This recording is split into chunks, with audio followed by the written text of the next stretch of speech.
"Do not get in the car, your wife cut the brakes," shouted a little beggar as he saw the millionaire getting into his luxury car. Suspecting something, the millionaire began to investigate, and what he discovered left him in shock. The scorching Arizona sun made the asphalt burn the bare feet of little Frank, who walked slowly along the streets near the international airport. His big dark eyes, marked by deep circles, watched every passerby while his stomach ached with hunger. It had been 2 days since he had eaten anything but scraps found in the trash cans of the elegant restaurants in the area. The torn pants and faded shirt he wore offered no protection from the relentless heat of that morning. Frank wiped the sweat from his brow with the backs of his dirty hands, leaving a dark mark on his tanned skin. His unkempt black hair was matted to his forehead, and his throat burned with thirst. The water bottle he carried had been empty since the night before. People rushed by, some purposefully detouring their path to avoid crossing the boy. Frank watched their shoes especially, always shiny and well cared for, so different from his injured feet. A refined-looking woman passed him by, her expensive perfume leaving a trail in the air. "Please, Mum, can you help me? I'm very hungry," he pleaded, his voice hoarse from thirst. The woman clutched her designer purse tightly to her body and quickened her pace as if Frank were a threat. The boy lowered his head, feeling tears burn his eyes, but he didn't let them fall. His grandmother had always said that crying doesn't fill an empty stomach, and he needed to be strong. Before she left this world, she had taught him to maintain his dignity even in the most difficult moments. The hours dragged on, and Frank continued his pilgrimage. He saw a family leaving a snack bar, the children carrying huge ice creams that were melting in the sun. His stomach growled so loudly that he hugged his own belly, trying to muffle the sound. "Excuse me," he mumbled to the father. "Could you spare some change so I can buy food?" The man pretended not to hear, pushing his children away from the boy. One of the kids looked back, her eyes meeting Frank's for a brief moment before her father pulled her harder. Frank felt a lump in his throat as he watched the girl's ice cream dripping onto the ground, wasting something that would be a true feast for him. The little beggar continued his journey, occasionally stopping to rest in the shade of a tree or awning. His thin legs shook with fatigue and hunger. Near a newsstand, he saw his own reflection in the glass and barely recognized himself. He was thinner than the week before, his ribs visible beneath the thin shirt, his eyes sunken like 2 dark wells in his childish face. People kept passing by, some chatting on their expensive phones, others carrying shopping bags from luxury stores. Frank watched it all with a mixture of fascination and sadness, imagining what it would be like to have a normal life with food on the table and a roof over his head. "Please," he whispered to each passerby, "any change helps." A street vendor selling tamales saw him rummaging through a nearby trash can and yelled at him to leave, threatening to call the police. Frank ran, his weak legs nearly giving out, his heart pounding in his chest. He hid behind a parked car, trying to catch his breath while his stomach protested painfully. The day was nearing its end when Frank decided to try his last chance at the airport. It was his favorite place to beg for alms, as people seemed more willing to help when they were arriving or departing. He leaned against a post to rest, his legs shaking so much he could barely stand. Just a few more hours, he thought to himself, I need to get some money today. As the activity at the airport began to wind down, Frank's tired eyes spotted a different man exiting through the main gate. Edward Monroe walked with natural elegance, his impeccable Italian suit violently contrasting with the boy's tattered clothes. Unlike the other passengers, he wasn't carrying any luggage, just a leather briefcase that was probably worth more than everything Frank had ever seen in his life. Frank took a deep breath, gathering the last of his remaining strength. His bare, injured feet burned with every step he took towards the businessman. The ground still held the heat of that relentless day's sun, but he was already used to the pain. He approached cautiously, his thin legs trembling not just from fatigue, but also from fear of the rejection he knew so well. "Sir," he called, his voice coming out weaker than he intended. "Could you help me with some change? I haven't eaten since yesterday." His words were sincere, laden with the weight of the hunger gnawing at his stomach. Edward stopped, his brown eyes settling on the weakened figure before him. The businessman felt something different upon seeing that child, something beyond the usual superficial compassion. The little beggar remained still, his big eyes fixed on the man who could be his last hope that day. His trembling hands were outstretched, not in exaggerated pleading as he usually did, but merely waiting as if that simple gesture carried the entire weight of his suffering existence. "What's your name, little one?" Edward asked, his deep but gentle voice surprising the boy who was used to harsh orders to go away. Frank felt his eyes burn with that unexpected show of humanity. It was the first time that day someone had been interested in his name, in his identity beyond the figure of a beggar that everyone saw. "Frank, sir," he replied, swallowing hard to contain the emotion that threatened to overflow. Frank Ramirez. The surname was a spur-of-the-moment invention, something his grandmother used to use when she was still alive. Edward nodded, as if that name carried a special meaning, and began to search his pockets for some coins. Frank's heart raced as he saw the businessman take some coins from his pocket. It was more than some people gave in an entire week. Edward extended his hand to give him the money, and Frank could smell the expensive perfume emanating from the man, so different from the sweat and dust that impregnated his own clothes. At the moment the coins touched his small, dirty palm, Frank felt a wave of relief sweep through his hungry body. Finally, he could buy something to eat, maybe even save some for the next day. But his moment of happiness was brutally interrupted when one of the coins slipped from his trembling hand. Time seemed to slow down as the coin rolled along the sidewalk toward the street. Frank watched in horror as that small fortune slipped through his fingers. Without thinking of the consequences, driven by hunger and the desperation of 2 days without food, he launched himself after the coin. The roar of a motorcycle cut through the air, mingling with Edward's screams as he tried to warn the boy. Frank, focused solely on not losing that precious coin, did not notice the approaching danger. The motorcyclist, distracted in his thoughts, also did not see the small body running toward him. The thunderous sound of the impact echoed through the airport entrance, causing everyone around to stop in their tracks. Frank's small, frail body was hurled several meters ahead, falling onto the hot asphalt like a rag doll. The coin, the object of his despair, continued rolling until it fell into a nearby storm drain, its metallic tinkling lost amidst the horrified screams of passers-by. Edward Monroe felt his blood run cold as he ran toward the boy. The motorcyclist, a frightened young man, remained paralyzed on his red motorcycle, unable to process what had just happened. People were starting to gather around, some filming with their cell phones, others simply watching the tragedy with wide eyes. The businessman knelt beside Frank, his Italian suit now in direct contact with the dirty asphalt. The boy's face was pale, a trickle of blood flowing from his forehead and staining his unkempt black hair. His eyes, once so alive despite the suffering, remained closed, and his breathing was shallow and irregular. "Someone call an ambulance!" Edward shouted, his authoritative voice cutting through the murmur of the gathering crowd. A well-dressed lady approached, suggesting they wait for the public ambulance service, but Edward knew every second was precious. "There's no time," he muttered, more to himself than to the others. Carefully, Edward slid his arms under Frank's lifeless body. The boy was so light, so terribly light, that the businessman felt his heart tighten even more.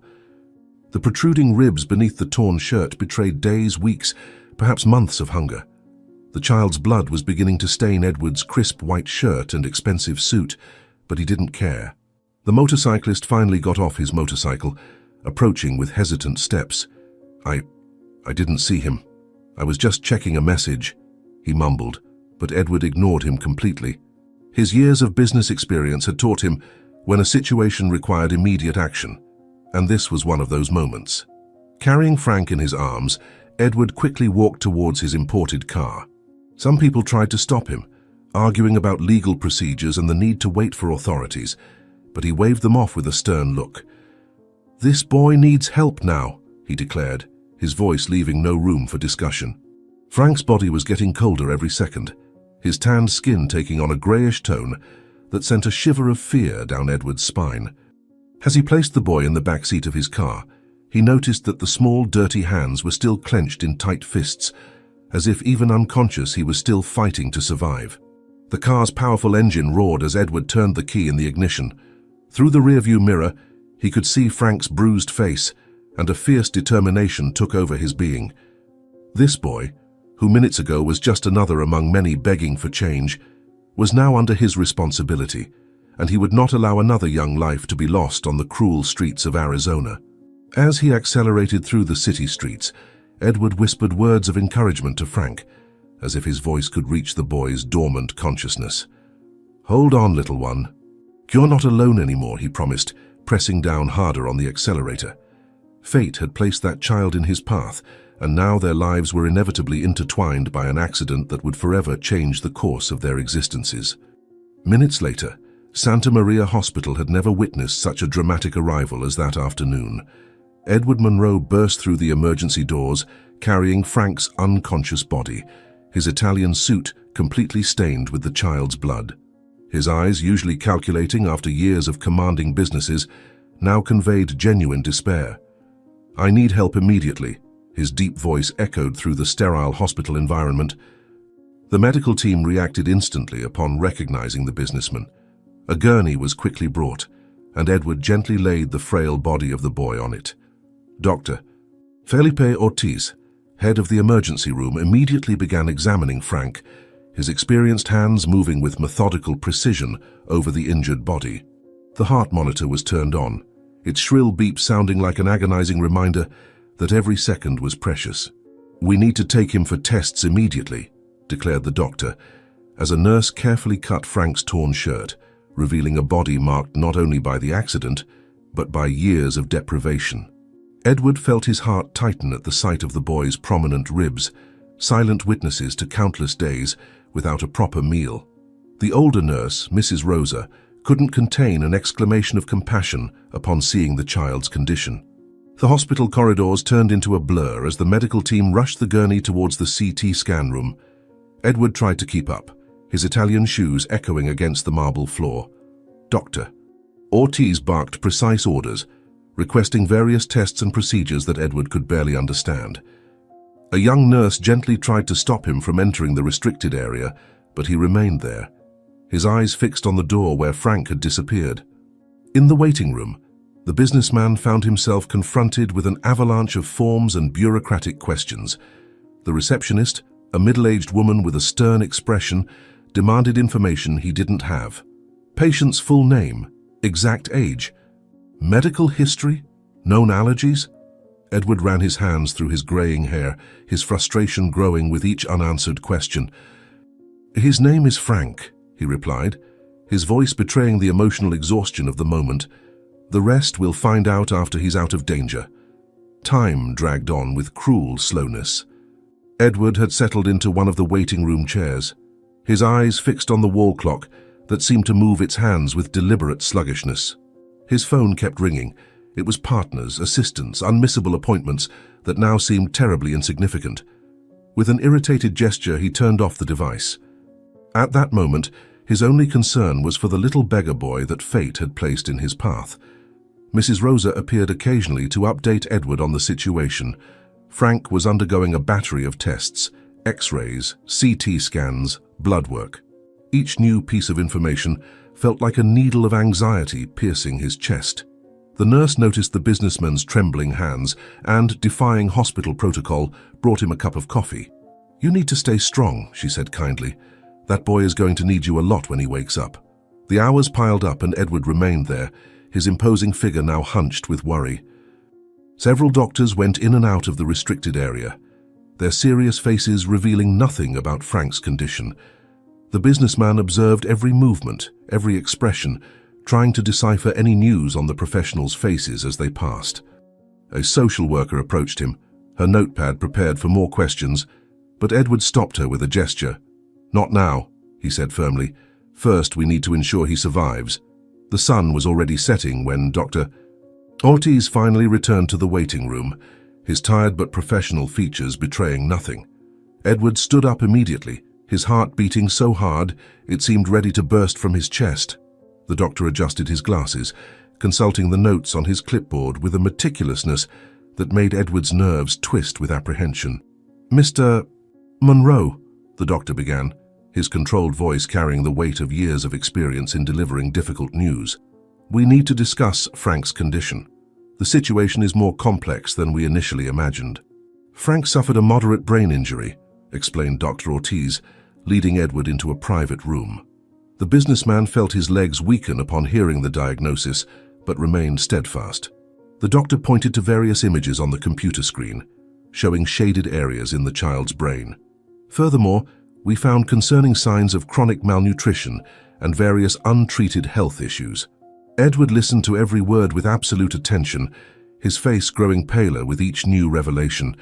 Dr. Ortiz continued his report, detailing a frightening list of conditions: severe anemia, vitamin deficiencies, old untreated scars. Mr. Monroe, this boy has likely lived on the streets for a long time. His body is showing signs of survival in extreme conditions. The social worker, Ms. Valencia, entered the room uninvited, her stern demeanor contrasting with the doctor's genuine concern. "We need to discuss the legal aspect of this situation," she declared, opening a folder filled with documents. "The hospital cannot keep a child in an irregular situation without notifying the proper authorities." Edward felt a wave of anger rise in his neck, but controlled himself, years of difficult negotiations having prepared him for moments like this. "Ms. Valencia," he began, his voice calculatedly calm, "at the moment the only concern should be Frank's health. As for legal matters, my lawyers are already on their way." The social worker frowned, clearly displeased with the response. "Mr. Monroe, there are procedures that need to be followed. This child needs to be sent to a shelter as soon as he is stable." The conflict in the room grew by the minute. Dr. Ortiz tried to keep the focus on medical aspects, while the social worker insisted on bureaucratic issues. Edward remained standing, his posture revealing years of authority in business. "Frank is not going to a shelter," he stated firmly, "not while I can prevent it." The discussion was interrupted by an alert from the room where Frank was admitted. Dr. Ortiz rushed out, followed closely by Edward. The boy's intracranial pressure had suddenly increased, causing a series of complications. The medical team worked frenetically around the bed, while the monitors emitted alarming sounds. Edward watched helplessly from the doorway, his heart pounding erratically. Mrs. Rosa approached him, placing a comforting hand on his shoulder. "He's strong," she whispered. "He survived on the streets all this time. He'll survive this too." The businessman nodded silently, his hands gripping the doorframe so tightly that his knuckles turned white. The following hours were torture. The medical team managed to stabilize Frank, but the risk was still great. Edward refused to leave the hospital, even when his personal assistant arrived with clean clothes and urgent documents to sign. "Cancel everything," he ordered, not taking his eyes off the heart monitor marking Frank's heartbeats. "Nothing is more important now." Night fell, and Edward remained in his silent vigil. Ms. Valencia returned several times, always with more forms and warnings about legal procedures. The businessman politely ignored her, his attention completely focused on every small change in Frank's condition. Doctors came and went from the room, checking vital signs, adjusting medications. In the middle of the night, Edward finally gave in to fatigue and settled into an armchair beside Frank's bed. He watched the boy's bruised face, so young and already marked by so much suffering. "How did I allow this to happen in my city?" he thought, guilt weighing on his chest. "How many other Miguels are out there, invisible to our eyes?" The first light of dawn began to enter through the window cracks when Frank finally moved his fingers. Edward, who had dozed off in the uncomfortable armchair, awoke immediately upon hearing a slight moan from the bed. The boy blinked several times, his dark eyes trying to adjust to the brightness of the room. Where am I?" he whispered, his voice hoarse and frightened. Mrs. Rosa entered the room at the exact moment Edward rose from the armchair. The experienced nurse approached with gentle movements, checking the boy's vital signs while speaking in a maternal tone. "You're in the hospital, little one. You had an accident, but you're safe now." Frank tried to move, but a wave of pain made him remain motionless. His frightened eyes scanned the room until they found Edward's familiar face. "You, the coin man," Frank murmured, trying to organize his confused memories. Edward approached the bed, feeling a lump in his throat as he saw recognition in the boy's eyes. "Yes, Frank, I've been here since yesterday." The little beggar frowned, as if trying to understand why such an important man would stay by a street child's side for so long. Dr. Ortiz arrived to do his morning evaluation, positively surprised by the patient's state of consciousness. "It's a true miracle," he declared after a series of basic neurological tests. The trauma could have caused much more serious damage. Edward watched the doctor's every move attentively, his heart lighter to see that Frank was responding well to the exams. The morning progressed and Frank began to feel more comfortable, although he was still clearly confused by the whole situation. A nursing assistant brought a breakfast tray, and the boy's eyes widened at the sight of so much food.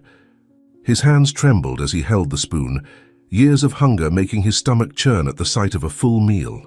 Slowly, Mrs. Rosa gently instructed, helping him eat. "Your body needs to get used to regular meals again." Edward watched the scene with mixed emotions, his mind already formulating plans for the future. He could not allow this child to return to the streets, not after everything that had happened. Mrs. Valencia returned to the room, now accompanied by a child social service representative. Edward immediately perceived the tension that set in. Frank, even in his debilitated state, also felt the change in the atmosphere, his eyes anxiously going from one adult to the other. "We need to discuss the minor's referral," the social worker began, her professional voice barely masking her impatience. It was at this moment that Edward made a decision that would forever change not only his life, but mainly Frank's. He rose from his chair, his posture regaining all the authority that had made him one of the most respected businessmen in the United States. "No referral will be necessary," he stated firmly. "Frank will remain under my responsibility until we can find a permanent solution for his situation." The boy looked at Edward with a mixture of hope and disbelief, as if he dared not believe what he was hearing. Mrs. Valencia began to protest, citing regulations and procedures, but Edward cut her off with a decisive gesture. "My lawyers are already preparing all the necessary documentation. Frank needs a stable home to recover properly, and I can provide that for him." The sunlight now completely illuminated the hospital room, creating a dramatic contrast between shadows and brightness. Frank watched everything with teary eyes, his small hands clutching the white hospital sheet tightly. For the first time in a long time, there was something new in his gaze. Hope. Edward approached the bed, gently placing his hand over the boy's. "What do you think, Frank? Would you like to come live with me for a while until we find a safe place for you?"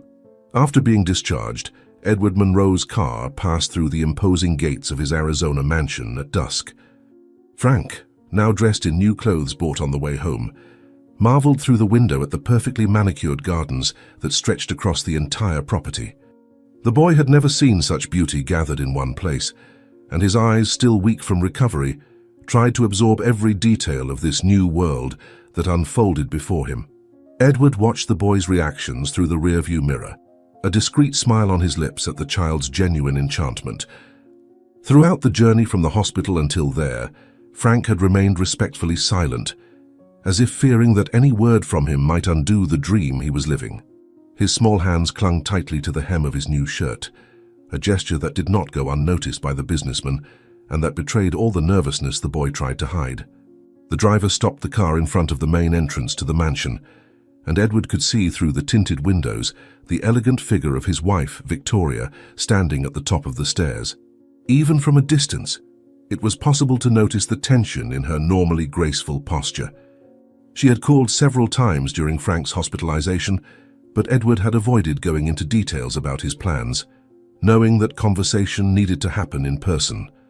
Frank instinctively shrank into the back seat at the sight of the woman on the stairs.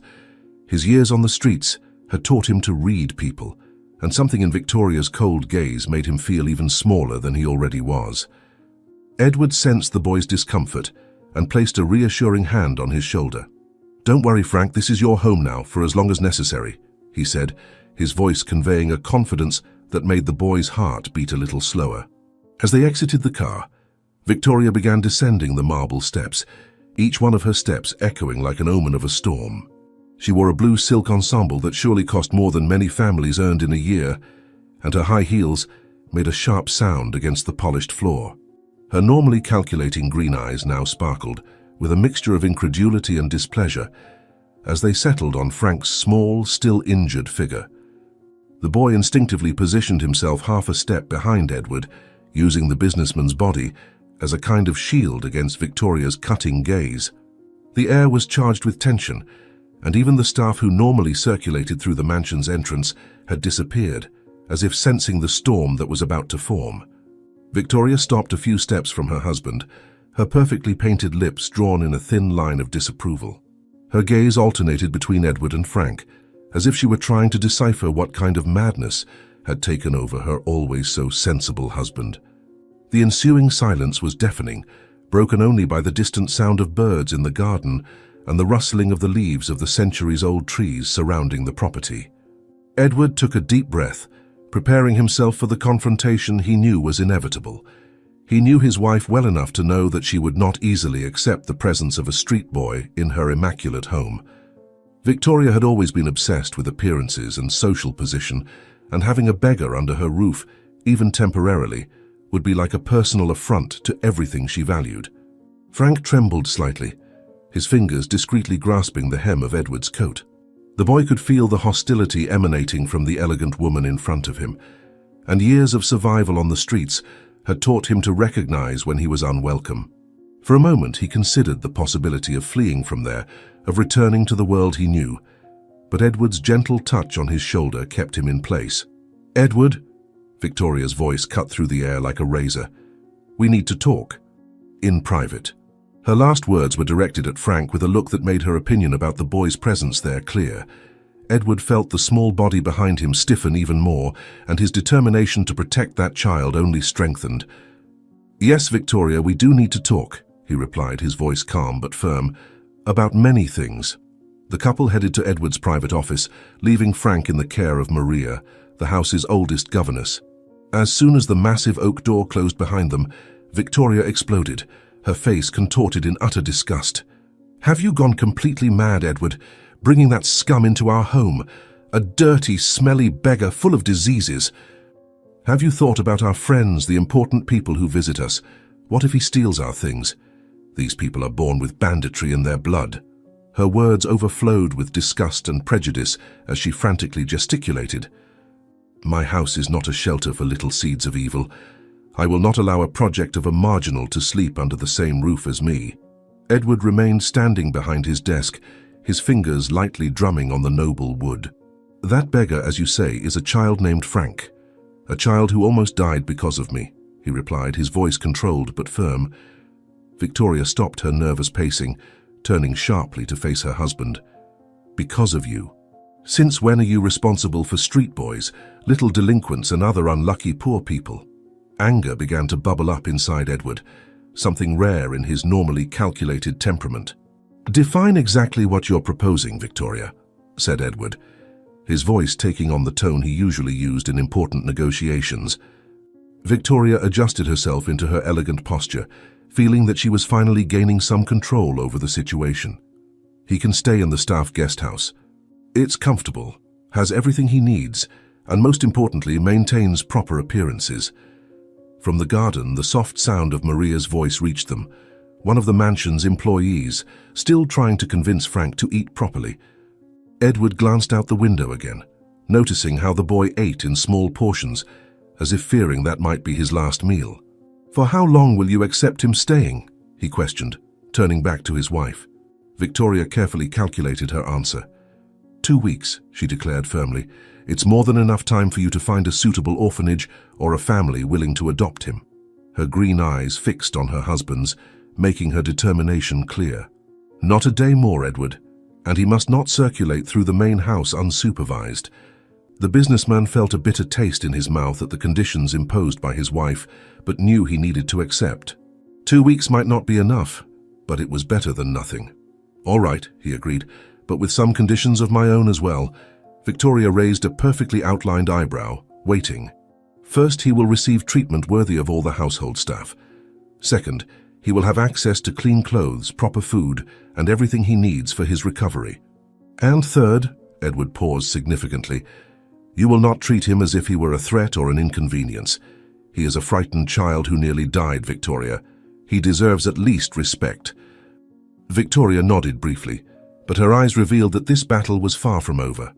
"Very well," she said, heading for the office door. "But remember, 2 weeks, Edward. After that he goes to an orphanage, whether you've found a suitable place or not." As he watched his wife leave the office, her heels echoing down the hallway as a constant reminder of her domineering presence. Edward felt a growing unease in his chest. He knew Victoria well enough to disbelieve that she had accepted this situation so easily. His wife was known for always getting what she wanted, no matter the means. Outside, Frank remained seated with Maria, his large eyes occasionally turning towards the office window, as if trying to guess his fate.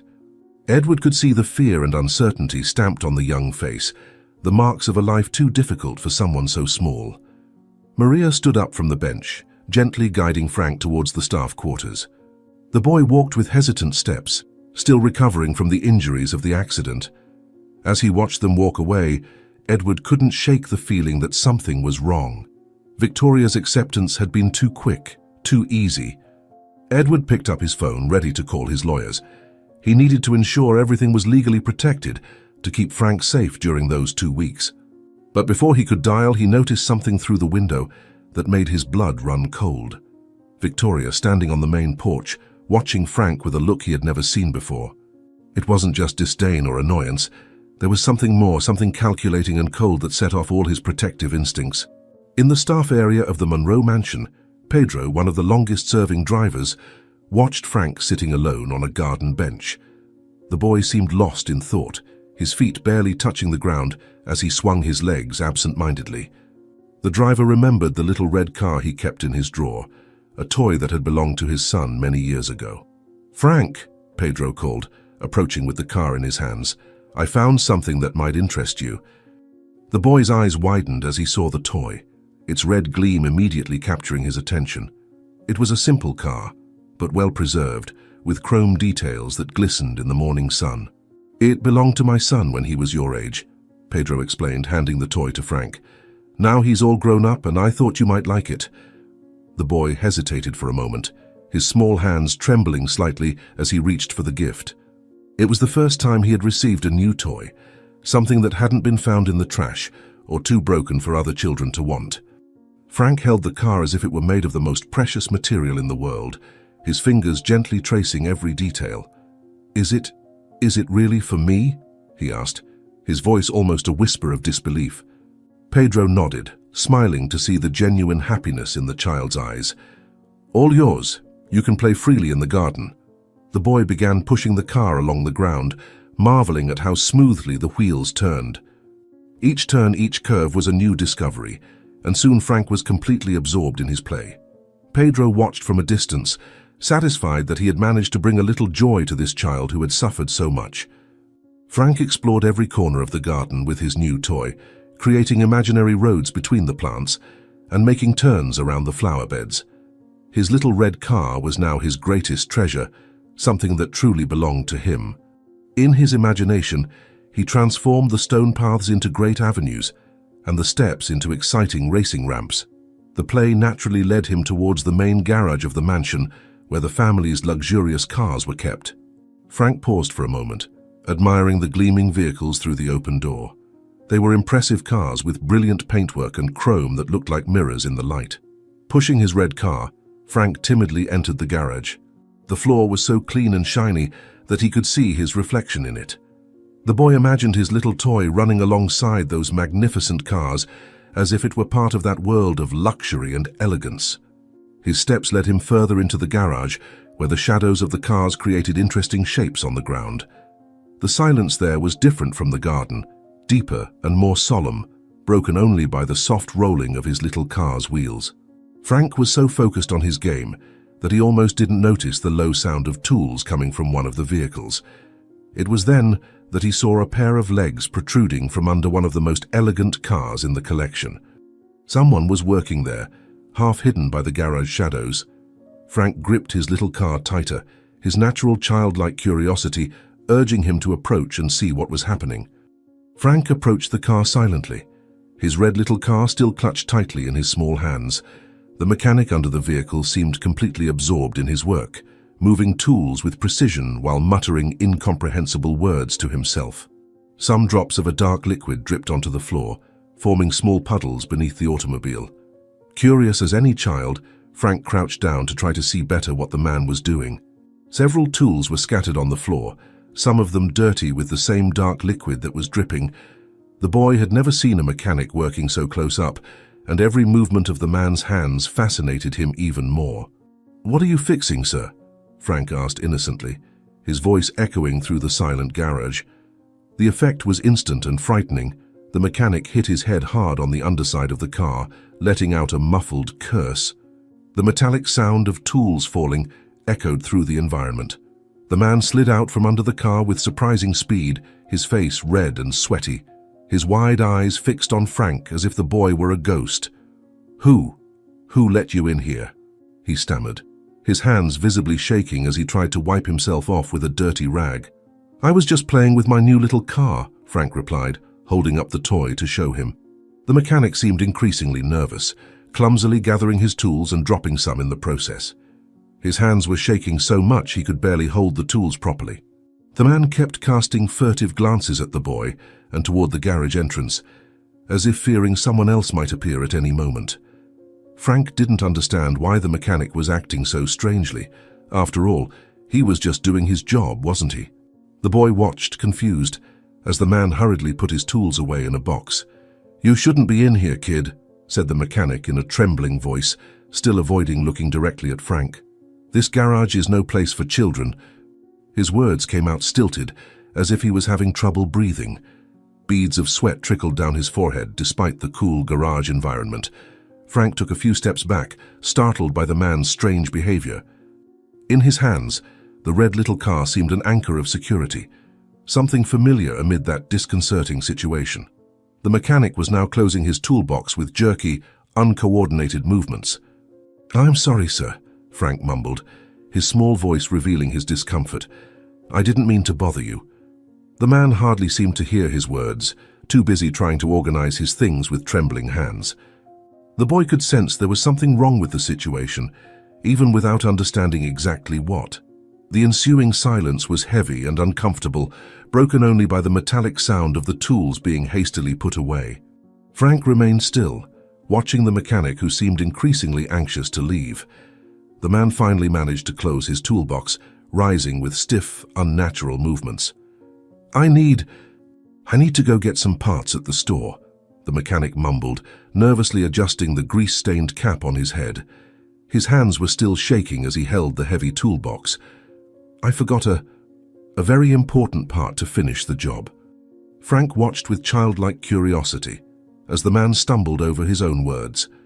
The mechanic could barely keep his eyes fixed on one spot, his gaze darting from the child to the door, from the car to his tools, as if looking for an escape route. "Will you be long coming back, sir?" Frank innocently asked, playing with the wheels of his red little car. The man nearly dropped his toolbox upon hearing the question. "No. Yes. I don't know. I have to go," he replied, his words tumbling out disjointed and senseless.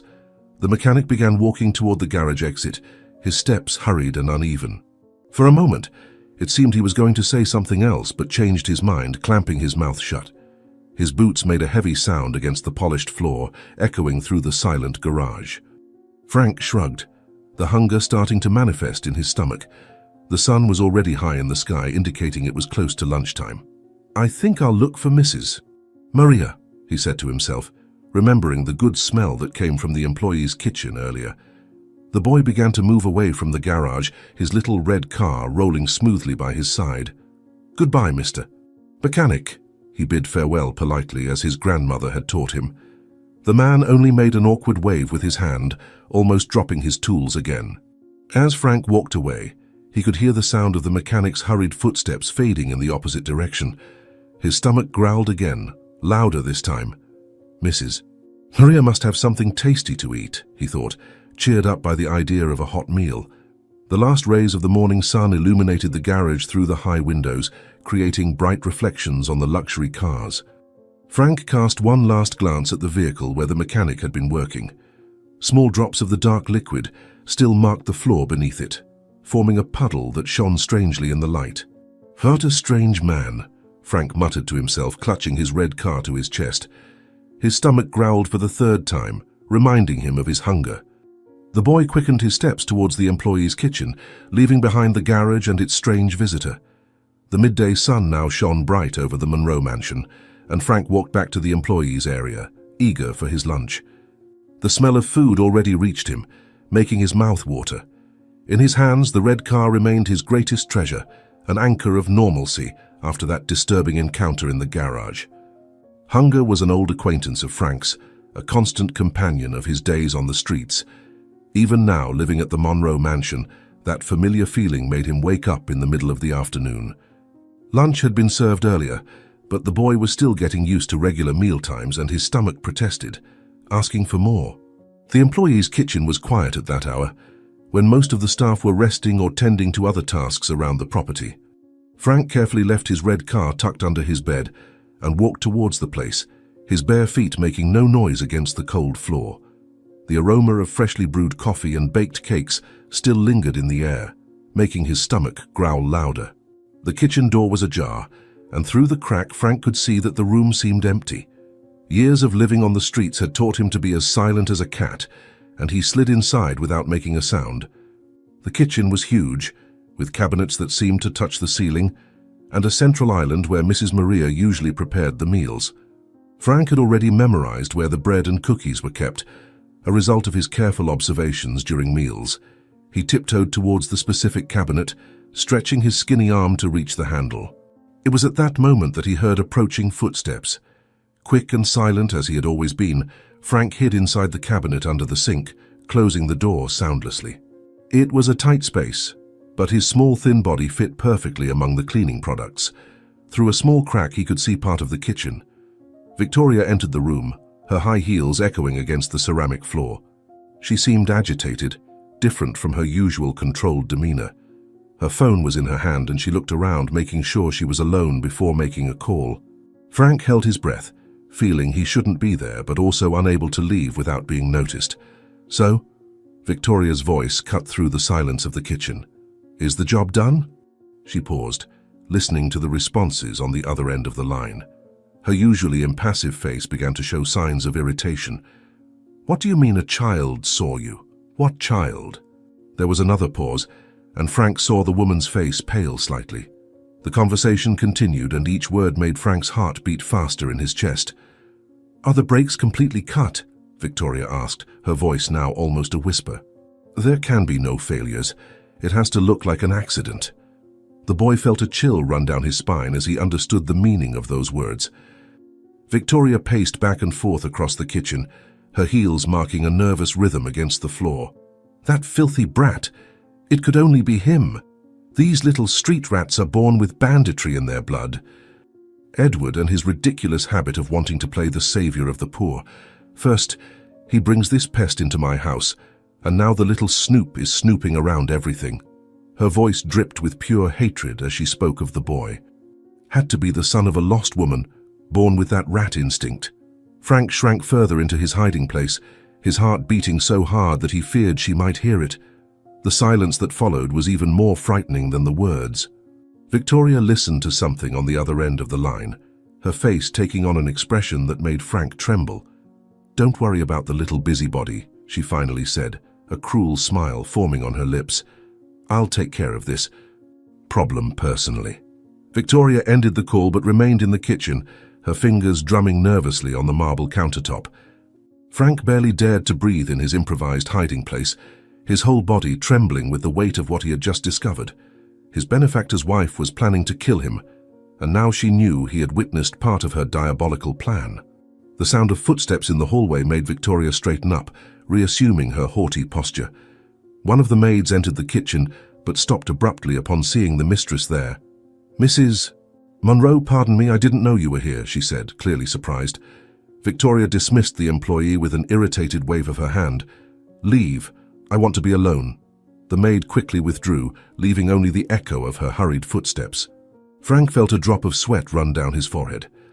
The cramped space of the closet was becoming increasingly suffocating, and his right leg was starting to tingle from the uncomfortable position. A poorly closed cleaning product exhaled a strong smell that made his eyes burn, but he dared not move an inch. Victoria resumed pacing through the kitchen, her heels marking an irregular rhythm that betrayed her agitation.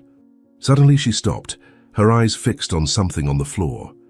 Frank felt his heart miss a beat when he realized that one of his feet had left a small dirt mark on the clean floor near the closet where he was hiding. The ensuing silence was deafening. Victoria slowly approached the closet, her steps now deliberately silent. Frank could see through the crack the woman's expensive shoes, stopping right in front of his hiding place. His lungs burned with the effort of holding his breath. "Well, well," Victoria's voice sounded dangerously soft. "It seems we have a little rat hiding in my kitchen."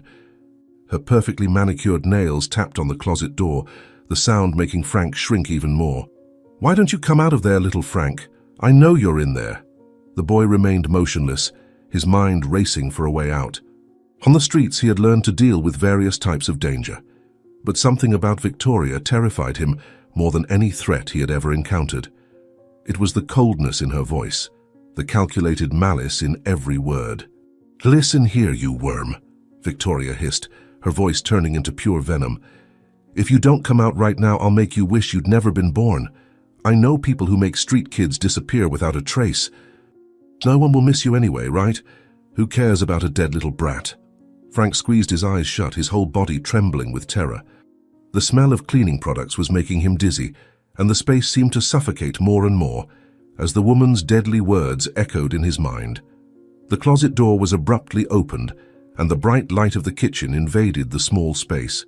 Victoria stood there, her elegant figure casting a threatening shadow over the crouched boy. Her green eyes shone with a contained fury that made Frank tremble. "So," she said, a devilish smile twisting her painted lips, "the street rat decided to play spy. Not content with dirtying my house with your sewer stench, now you want to act smart?" Frank tried to dodge, but Victoria dug her nails into his arm with brutal force, making him swallow a cry of pain. "You know what happens to little worms who stick their noses where they don't belong? They disappear forever. And no one, absolutely no one, will miss another dead poor." Frank tried to break free, but Victoria's fingers were like claws on his thin arm. The woman pulled him out of the closet with a rough movement, making him stagger. The kitchen floor seemed to spin under his bare feet, while the strong smell of cleaning products still made his head spin. "You know, Frank," Victoria began, her voice as sweet as poison, "there are certain basic rules of coexistence. The first one is not to eavesdrop on adult conversations." She dragged him to the center of the kitchen, where the bright light from the windows illuminated her cruel face. "The second rule is even more important. Don't meddle in matters that don't concern you." The boy could feel his heart beating so hard it seemed like it wanted to break out of his chest. His years on the streets had taught him to recognize danger, and all his instincts were screaming that he was facing something far worse than any threat he had ever encountered. Victoria was watching him like a snake about to strike, her green eyes fixed on his. "By any chance," she continued, tightening her grip on the boy's arm even more, "did you understand anything from the conversation you overheard?" Frank shook his head negatively, but his eyes betrayed him, revealing the fear and understanding he tried to hide. Victoria let out a cold laugh that echoed through the kitchen walls. "You were never good at lying, were you, worm?" she whispered, her face contorted inches from his, her eyes shining with a murderous malice. Her expensive perfume mingled with the scent of cleaning products, creating a suffocating aroma of death. "But don't worry. In a few hours, your tongue will be as cold and hard as the rest of your little body. And you know what's best?" Her lips brushed against the boy's ear. "I'll enjoy every second as I make you stop breathing, nice and slow." Victoria began dragging him towards the kitchen door, her heels marking an ominous rhythm against the floor. "You know, I always thought you'd be a problem," she continued, her voice now almost a whisper. "From the moment Edward brought you into my house, I knew I'd have to take care of this situation personally." The boy tried to scream, but Victoria was faster, covering his mouth with her free hand. Her long nails dug into Frank's cheek, and the smile on her face became even crueler. "No noise, little meddling rat. We wouldn't want to draw unnecessary attention, would we?" Frank's eyes ran desperately around the kitchen, searching for an escape route, a way out. But Victoria kept him firmly trapped, her fingers leaving red marks on his skin. The fear he felt now was different from anything he had ever experienced on the streets. It was a chilling terror that paralyzed his muscles and blurred his vision. Victoria led him to the back door of the kitchen, away from the eyes of the staff. "Now," she said, her voice laced with a malice that made Frank's blood run cold, "I'll teach you what happens to little beggars who stick their noses where they don't belong." Standing on the doorstep, with Frank firmly in her clutches, Victoria smiled a smile that didn't reach her eyes. "Don't worry," she whispered, her face contorted into a mask of cruelty. "I'll take very good care of you." The boy felt a shiver of terror run down his spine as he realized he was completely alone with this woman, who planned not only to kill her husband, but now also had sinister plans for him. Minutes later, the Monroe mansion was silent that afternoon when Victoria entered Edward's office. She had carefully chosen her moment, waiting until her husband was most vulnerable after a long day of meetings. Dressed in an elegant blue silk ensemble, she moved like a graceful shadow to the armchair in front of the desk, where Edward was reviewing some documents. "Darling," she began, her melodious voice masking her true intentions, "we need to talk about our current situation." Edward looked up from the papers, meeting his wife's calculated gaze. She had spent the entire afternoon mentally rehearsing this conversation, planning every word, every gesture like an actress preparing for her most important performance. The businessman removed his reading glasses, placing them on the polished mahogany desk. He knew that tone of Victoria's well. It was the same one she used when she wanted to manipulate a situation to her advantage. "Which situation specifically?" he asked, already anticipating the subject his wife wanted to address. Victoria settled herself in the armchair, her fingers lightly drumming on the leather arm. "The boy, Edward. It's been a few days since he's been here, and I confess I'm concerned." Her words dripped like honey but hid a subtle venom. "Don't you think it's time we defined what's going to happen to him?" Edward leaned back in his chair, studying his wife's perfectly made-up face. "Frank is still adjusting, Victoria. We can't just dump him anywhere." His words were firm, but Victoria noticed a slight hesitation in his voice. It was exactly the crack she was looking for. "Of course not, darling," she replied, leaning forward slightly. "But we also can't keep him here indefinitely. Have you thought about what people will say? A businessman of your caliber keeping a street kid in his home." She paused deliberately before continuing. "Not to mention the legal issues involved." The silence that followed was heavy, laden with unspoken tensions. Edward stood from his chair and walked to the office window, looking out at the impeccable gardens of the mansion. Down below, he could see some staff members going about their daily tasks, the world continuing its normal routine, while important decisions were being made in that room. "The legal issues are being handled," he finally responded, his voice lower. "My lawyers are taking care of everything." Victoria suppressed a smile of satisfaction. She could feel that she was managing to plant the seeds of doubt in her husband's mind. "But for how much longer, Edward? How long until we find a permanent solution?" Edward turned to face his wife, his face etched with an expression of weariness Victoria rarely saw. "I haven't decided yet," he admitted, running a hand through his graying hair. "I need to be sure he'll have a suitable outcome. I can't just discard a child." Victoria rose with the grace of a dancer, approaching her husband.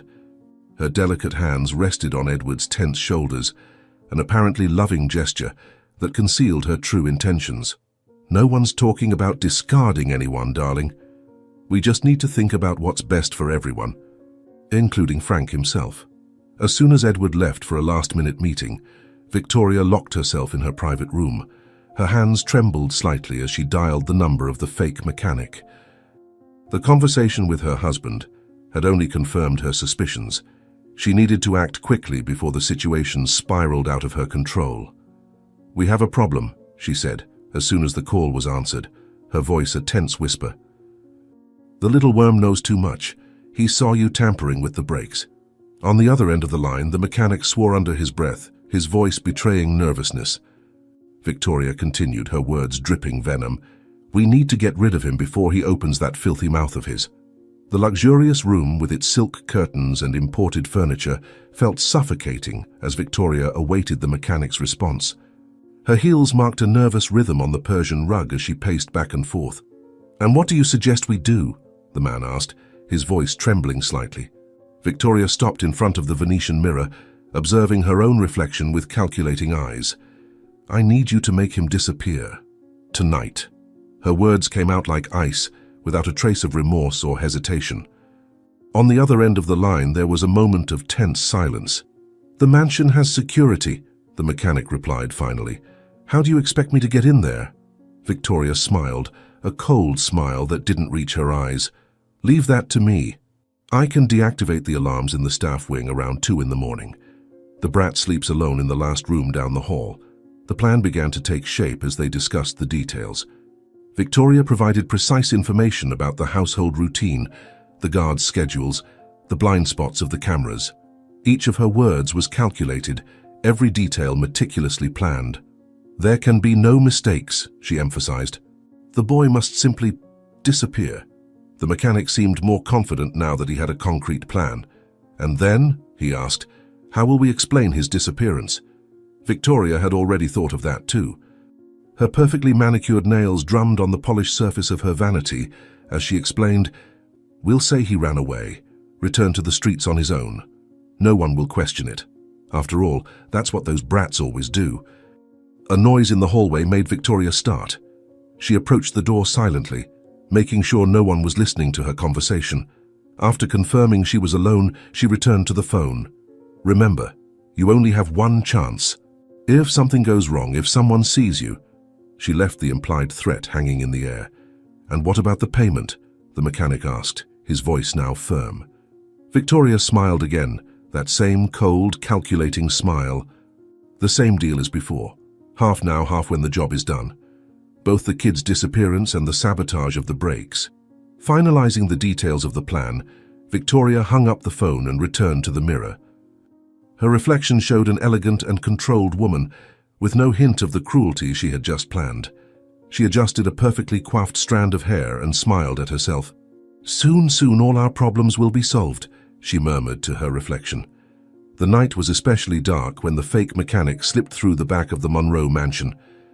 The clock struck exactly 2 in the morning, the time when Victoria had promised the security systems would be deactivated. His hands sweated inside the black gloves as he approached the employee's entrance. The back door opened soundlessly, just as Victoria had assured. The man paused for a moment, allowing his eyes to adjust to the darkness of the hallway. His heart was pounding so hard he feared the sound might wake someone. The smell of wax and cleaning products filled the air, mingling with the scent of flowers wafting in from the garden. Following Victoria's precise instructions, he climbed the stairs, carefully avoiding the 3rd step, which creaked. Each step was calculated, every movement rehearsed mentally dozens of times. The hallway of the employees' quarters was silent, except for the soft snoring coming from one of the rooms and the distant ticking of a clock. Frank's room was the last one down the hall, isolated from the others. The mechanic approached like a shadow, his breathing controlled despite growing nerves. Through the half-open door, he could see the small form of the sleeping boy, completely unaware of the danger approaching. With precise movements, the man took out a cloth soaked in chloroform from his pocket. Victoria had been specific. No noise, no marks. The boy needed to simply disappear as if he had never existed. His hands trembled slightly as he neared the bed. Frank slept soundly, his dreams probably far away from the grim reality that awaited him. The mechanic hesitated for a brief moment, observing the innocent face of the child. But the memory of the money promised by Victoria pushed away any hesitation. In a swift motion, he pressed the cloth against the boy's face. Frank awoke in fright, his eyes widening in terror as he saw the masked face looming over him.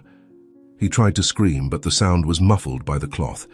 His small fists flailed uselessly against his attacker, each movement growing weaker as the substance took effect. Within seconds, Frank's body went limp, completely unconscious.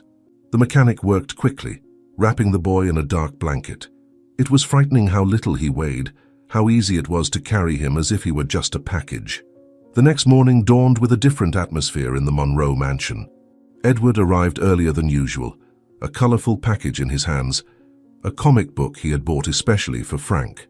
Since the accident, it was the first time he had seen the boy show genuine interest in something, and he wanted to encourage it. The businessman climbed the stairs leading to the employees' area with light, almost cheerful steps. It was strange how that child had stirred his feelings in such a short time. Perhaps Victoria was right in saying he was getting too involved, but something in his heart told him he was doing the right thing. Upon reaching Frank's room, Edward knocked softly on the door. Silence. He knocked again, this time a little louder. Nothing. With a slight frown, he turned the doorknob and opened the door. The room was empty, the bed neatly made, as if no one had slept in it all night. "Maria!" he called, his voice echoing down the hallway. The housekeeper appeared quickly, her face betraying concern at her employer's expression. "Has Frank woken up yet?" "I didn't see him at breakfast," she replied, wringing her hands in her apron.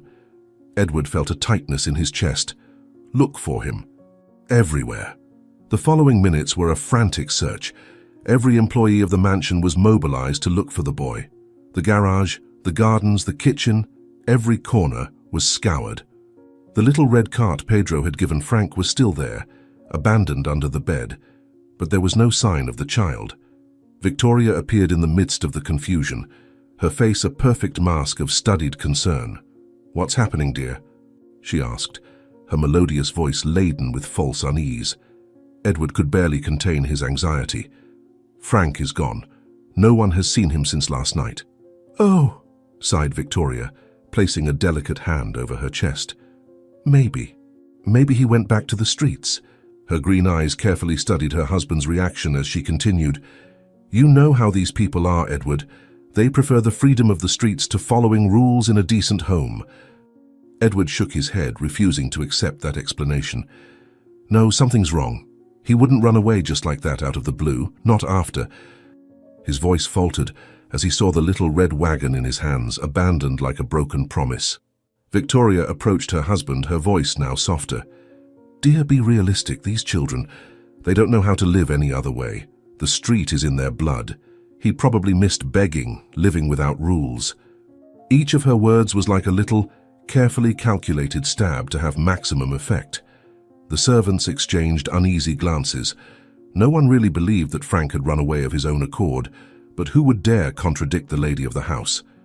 Edward remained still, staring at the empty room, the comic book still in his hands, a gift that no longer had a recipient. Edward was silent for a long moment, the weight of the comic book in his hands seeming to increase with every passing second. Perhaps Victoria was right. Perhaps he had been naive to think he could change the nature of things, that he could so easily pluck someone from the streets. "Maybe you're right," he muttered finally, his voice laden with disappointment. "Who knows? Maybe he really did prefer to go back to the freedom of the streets." Victoria approached, placing a delicate hand on his shoulder, her smile a studied mixture of understanding and victory. "It's better this way, dear. Some people simply weren't made to live in a decent home." Edward took one last look at the empty room, the abandoned little red wagon seeming to mock his good intentions. With a heavy sigh, he closed the door, leaving behind not only the room but also the hope of having made a difference in that boy's life. A few blocks away from the mansion, the little back room at the auto shop was dark and stuffy, smelling of motor oil and rust. Frank was huddled in a corner, his back pressed against the cold concrete wall. His eyes, already accustomed to the dimness, never stopped scanning the surroundings, desperately searching for a way to escape. A few hours had passed since he had woken up in that strange place, his head still aching from the strong-smelling rag the mechanic had used. The bitter taste in his mouth and persistent dizziness constantly reminded him of the moment he had been snatched from his bed at the mansion. His small hands trembled as he tried to control the fear that threatened to consume him. The room was small but crammed with old objects piled against the walls, rusty toolboxes, worn tires, discarded pieces of metal. A single window near the ceiling let in a faint beam of light, its iron bars casting shadows on the dirty floor. Frank watched that window with growing interest, his years on the streets having taught him never to give up on a possible escape route. The sound of an approaching car made Frank hold his breath. His keen ears, sharpened by years of having to detect danger on the streets, recognized the characteristic noise of Victoria's high heels clicking against the concrete floor of the shop. The boy silently dragged himself to the door, pressing his ear against the cracked wood to listen better. "Where's the brat?" Victoria's voice came from the other side, her tone revealing a mixture of disdain and satisfaction. "Well secured," the mechanic replied. "I locked him in the back room. With the sedative I used, he should be sleeping for a few more hours." Frank felt a chill run down his spine as he remembered the strong smell of the rag that had been pressed against his face. The sound of papers being handled reached the boy's attentive ears. "Here's the first part of the payment," said Victoria, her voice taking on a businesslike tone. "As agreed, half now for tampering with the brakes, and the other half when Edward has his. Fatal accident." Frank had to cover his own mouth with his hands to avoid letting out a sound of horror. The conversation continued on the other side of the door, each word revealing more details of the macabre plan. "The brakes will fail completely on the descent from the mountain," the mechanic explained, morbid pride in his voice. "There's no way he survives the fall. It'll look like a tragic accident." Victoria let out a soft laugh, the sound making Frank's blood run cold.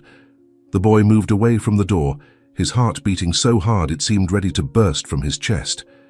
His eyes turned once again to the barred window. It was his only chance. With the agility that only a life on the streets could teach, he began silently stacking the scattered objects in the room, creating a makeshift ladder to the window. With each object he moved, Frank carefully measured the sound it made. An old tire served as the base, followed by a sturdy toolbox. The voices on the other side of the door continued, now discussing figures and dates, completely oblivious to the escape attempt unfolding a few meters away. "As soon as I receive the inheritance," Victoria said, "you'll have the rest of your payment." Time seemed to drag as Frank continued his silent construction. His hands trembled with the effort of moving the objects without making noise, and beads of sweat ran down his face despite the morning chill. "I need to get out of here," he thought desperately. "I need to warn Mr. Edward before it's too late." The pile of objects now reached the height of the window, but Frank knew he needed to be extremely careful. One single slip, an object falling, and everything would be lost. On the other side of the door, the conversation between Victoria and the mechanic continued, discussing dark details of their criminal plan. With the care of a tightrope walker, Frank began to climb his improvised ladder. His bare feet found precarious support on the irregular surfaces, while his thin hands clung to any protrusion he could find. Years of living on the streets had made his small body incredibly agile, but still, every movement was a calculated risk. "So it's settled." Victoria's voice sounded closer to the door, making Frank freeze momentarily in his climb. "After everything happens, you disappear from the city." The boy took a deep breath and continued climbing, now even more silently. The sweat on his hands made each movement more dangerous, but he couldn't stop now. Finally, he reached the window. The bars were old and rusty, leaving an irregular space between them. Frank studied the opening with experienced eyes. It would be tight, very tight, but maybe. He began to contort himself, trying to pass his thin body through the space between the iron bars. A piece of his shirt tore on a rusty tip of the grate, and Frank had to stifle a scream of pain when the metal scratched his skin. The sound of the conversation on the other side of the door seemed to get louder, closer. "I want to see the brat before I go," said Victoria, her voice laden with a cruelty that made Frank redouble his efforts to escape. His small and malnourished body finally began to pass through the opening. First the head, then the shoulders, the most difficult moment. His prominent bones scraped against the metal, leaving painful scratches, but he couldn't make a sound. He couldn't give away his escape. "How is he?" Victoria asked, and the sound of approaching footsteps made Frank's heart race even faster. With one last desperate effort, Frank managed to pass the rest of his body through the opening. His feet searched for support on the outside, finding an old pipe running down the wall. The sound of the key turning in the door lock reached his ears at the exact moment he began his precarious descent. The pipe was slippery with morning dew, making every movement a battle against gravity. Frank could hear the creak of the door opening above him and knew he had only seconds before his escape was discovered. His fingers ached with the effort of holding on, but fear prevented him from stopping. When his feet finally touched the ground, Frank wasted no time. Ignoring the pain of scratches and cuts, he began to run. He needed to reach the mansion. He needed to warn Edward. Behind him, a furious scream cut through the air. His escape had been discovered. "Where is the brat?" Victoria's voice echoed through the workshop, laden with murderous fury. Frank ran like he had never run before, his bare feet barely touching the ground. He knew the city streets well, which alleys and shortcuts to take. The distant sound of slamming doors and furious shouts only made him run faster. His life and Edward's now depended on his ability to reach the mansion before it was too late. The mechanic and Victoria stood paralyzed in the empty room. The improvised pile of objects still pointed to the barred window, silent witness to Frank's ingenious escape. The woman's face, normally so controlled, was contorted into a mask of pure fury. "You incompetent!" she roared, advancing threateningly towards the mechanic. "How could you let that street urchin escape?" Her perfectly manicured nails dug into her palms as she tried to control her anger. The mechanic, pale and sweating cold, stammered, trying to explain himself. But it's impossible. The bars. No one could pass through those bars," he babbled, his eyes fixed on the small opening through which Frank had escaped. Victoria approached the window, examining the space between the bars. A shredded piece of cloth still hung from one of the rusty tips, stained with small drops of blood. The mechanic and Victoria remained motionless before the empty room, the pile of objects still pointing to the barred window, like a silent accusation of their incompetence. The faint morning light began to enter through the opening, illuminating the blood-stained piece of cloth caught on the rusty grate. "Miss Victoria," stammered the mechanic, his face pale with worry. "This is very serious. The boy heard everything." "Our whole plan?" Victoria interrupted him with an irritated gesture, her lips curving into a scornful smile. For her, that minor hiccup was just an inconvenience in her grandiose plans. "Do you really think anyone is going to believe a street urchin?" she asked, her voice dripping with disdain. "Edward is completely convinced that he's already back on the streets. And even if he tries to say something, who's going to listen to a dirty brat against the respectable Mrs. Monroe?" Her green eyes shone with an unshakable confidence as she paced the room, her heels marking a determined rhythm against the concrete floor. The mechanic remained nervous, frantically gathering his tools. But he might call the police. He might. He was interrupted again, this time by a cold laugh that echoed off the workshop walls. Victoria approached him, her expensive perfume mingling with the smell of oil and grease in the environment. "Don't you understand?" she said, her voice now almost maternal in its cruelty. "The plan is perfect.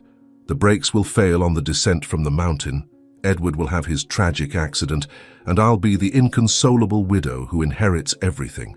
No little beggar is going to ruin that." Her elegant fingers caressed the envelope stuffed with money before handing it to the mechanic. "But what if," he began, only to be silenced by a cutting look from Victoria. She moved to the window, gazing at the rising sun with an expression of triumph.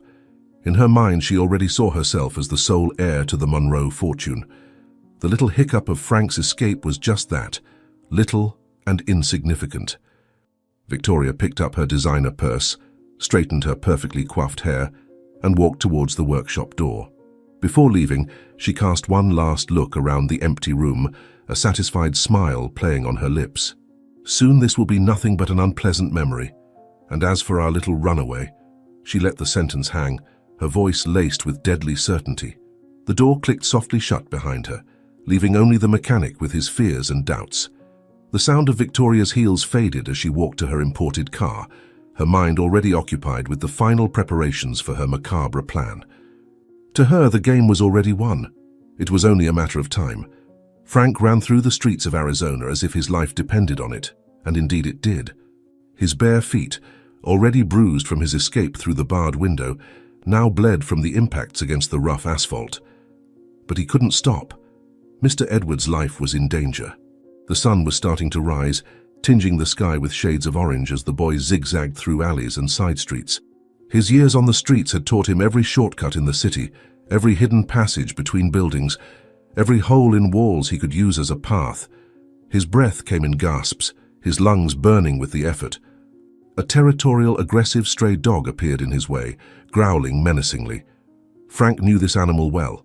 It was notorious for attacking homeless people who invaded its turf. The boy hesitated for a moment, his heart pounding even harder. He couldn't go around, it would waste precious time. The dog lunged, baring its teeth. With the agility born of desperation, Frank grabbed a fallen stick from the ground and threw it away in the opposite direction. The trick worked. The dog was distracted by the sudden movement, giving the boy the precious seconds he needed to run past. Furious barking followed him for several meters. His legs shook with exhaustion when he reached the main avenue. Morning traffic was starting to build up, and Frank had to weave between the cars stopped at the red light. One driver honked angrily as he dashed in front of them. "Get out of the way, brat!" the man yelled, but Frank was already gone. The climb to the wealthy neighborhood where the Monroe mansion stood was steep and long. Frank felt his strength failing, but the image of Victoria's cruel smile and the memory of the conversation about the sabotaged brakes spurred him on. His ribs ached with every breath, and sweat mingled with tears of exhaustion on his face. A group of private security guards from the rich neighborhood spotted him, a street kid, dirty and scraped, running as if fleeing from something. "Hey, stop right there!" one of them shouted, giving chase. Frank felt panic rising in his chest. If they caught him now, he'd never make it in time to warn Mr. Edward. With a last burst of energy, Frank flung himself through a hedge he knew well, a passage he used in his begging days. The guards were too large to follow through there. He heard curses and threats as he dragged himself through the green tunnel, branches scratching his already bruised arms. On the other side, his legs nearly gave out from under him. He was now on the street parallel to the Monroe estate. He could see the high walls of the property a few hundred meters away, so close, but his muscles screamed in protest, begging him to stop. "I can't stop," he muttered to himself, forcing his legs to keep moving. "Mr. Edward needs to know." The mansion's gates were visible now, their imposing forms rising like a beacon of hope. Frank stumbled more than ran, each step a battle against exhaustion. His lungs felt like they were on fire, and dark spots danced in his vision. But he was almost there, almost there. The morning was exceptionally clear as Edward Monroe descended the mansion stairs, his travel briefcase in one hand and his car keys in the other. Victoria awaited him in the foyer, clad in an elegant blue silk ensemble, her face a perfect mask of wifely concern. The driver had already loaded the larger suitcases into the trunk of the car that would take him down the treacherous mountain road. "Are you sure you need to go today, dear?" asked Victoria, her melodious voice carrying an almost imperceptible note of anxiety. "The weather forecasts are not very favorable." Her delicate fingers adjusted her husband's tie with studied care, while her green eyes examined him with a disturbing intensity. Edward smiled, completely oblivious to the venom hidden behind that feigned concern. "It's only 3 days, Victoria. I'll be back before you miss me." He leaned down to kiss her, his lips meeting hers in a final kiss that for Victoria tasted of imminent victory. In her mind, that would be the last kiss they would share. The businessman walked to the garage where the car awaited him, its black paint gleaming in the morning light. Victoria followed him to the door, her perfectly manicured nails tapping lightly against the doorframe as she watched the final preparations for departure. Each second seemed to drag on as she awaited the moment she had planned for so long. It was then that the morning silence was brutally shattered. Frank came running through the garage entrance, his bare feet leaving bloody marks on the immaculate floor. "Don't get in the car," he screamed, his shrill voice filled with despair. "She cut the brakes!" Mrs. Victoria ordered the brakes cut. The world seemed to stop for a moment. Edward froze with his hand on the car door handle, his face registering first surprise, then disbelief. Victoria, in turn, maintained her composure for only a second before her eyes widened in a mixture of shock and murderous fury. Frank ran straight for Edward, clinging to his legs with the strength of desperation. His small body trembled violently, and his clothes were torn and dirty. "Please don't get in the car," he sobbed, his words broken by shortness of breath. "She wants to kill you." "I heard everything." She paid the mechanic to cut the brakes. Edward looked at the boy clinging to his legs, then at his wife, who was now advancing toward them with measured, calculated steps. "What nonsense is this?" His voice sounded louder than usual. "Victoria, what is happening here? Frank, didn't you go back to the streets?" "Edward, dear," Victoria quickly interjected, her voice taking on a condescending tone. "You can't be taking the words of a street boy seriously. Look at him. He's clearly under the influence of some drug. He probably made up this absurd story to get more money." But something had changed in Edward's gaze. Years of business experience had taught him to recognize when someone was lying, and there was something about Victoria's reaction that didn't fit. His eyes narrowed as he observed his wife more closely. "Pedro," Edward called, his voice taking on a commanding tone that admitted no questioning. The trusted driver, who had been watching the scene with growing concern, immediately approached. "Please check the car's brakes." Victoria took a step forward, her nails now digging into her palms. "Edward, this is ridiculous. Are you really going to doubt your wife because of the words of a little delinquent, a boy who is probably drugged and—" "Silence!" Edward's voice thundered through the garage, causing Victoria to step back. Pedro was already under the car, and the metallic sound of his tools echoed in the tense silence that followed. Frank continued to cling to Edward's legs, his large eyes fixed on Victoria with a mixture of fear and determination. They were the longest moments of everyone's lives. The sound of Pedro's tools seemed amplified in the sepulchral silence of the garage, as the tension grew with each passing second. Finally, the driver emerged from under the vehicle, his face pale and his hands trembling slightly. "Mr.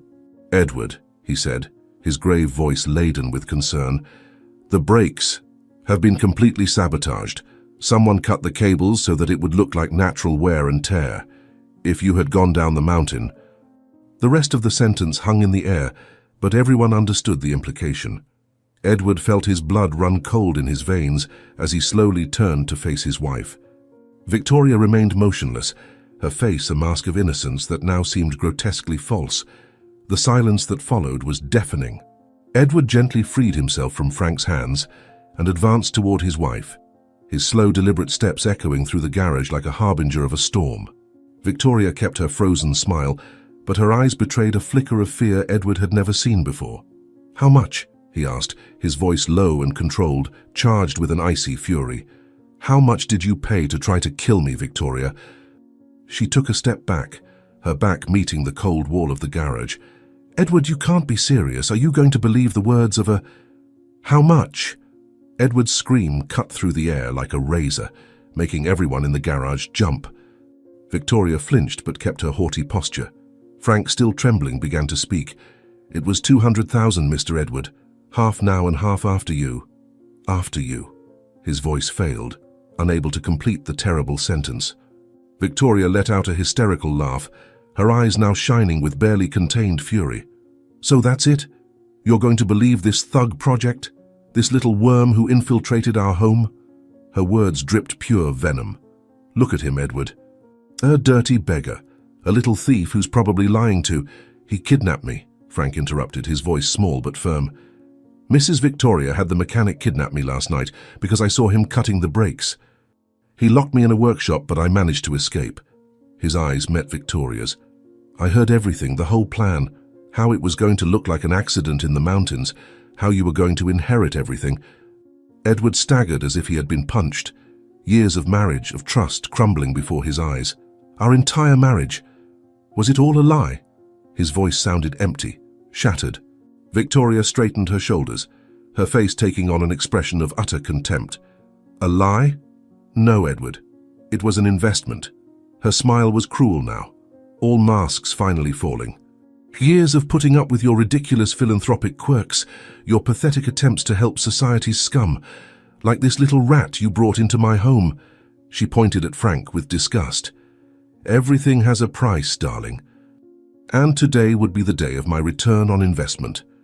Pedro, the driver, had silently approached Frank, placing himself between the boy and Victoria as a protective shield. Edward seemed to have aged 10 years in the last few minutes, but his voice didn't tremble when he spoke again. "You have exactly 2 options, Victoria. The first is to sign the divorce papers right now. Pack your things and disappear from my life forever." Victoria raised a perfectly arched eyebrow. "And the second option?" Edward took another step toward her, his eyes hard as steel.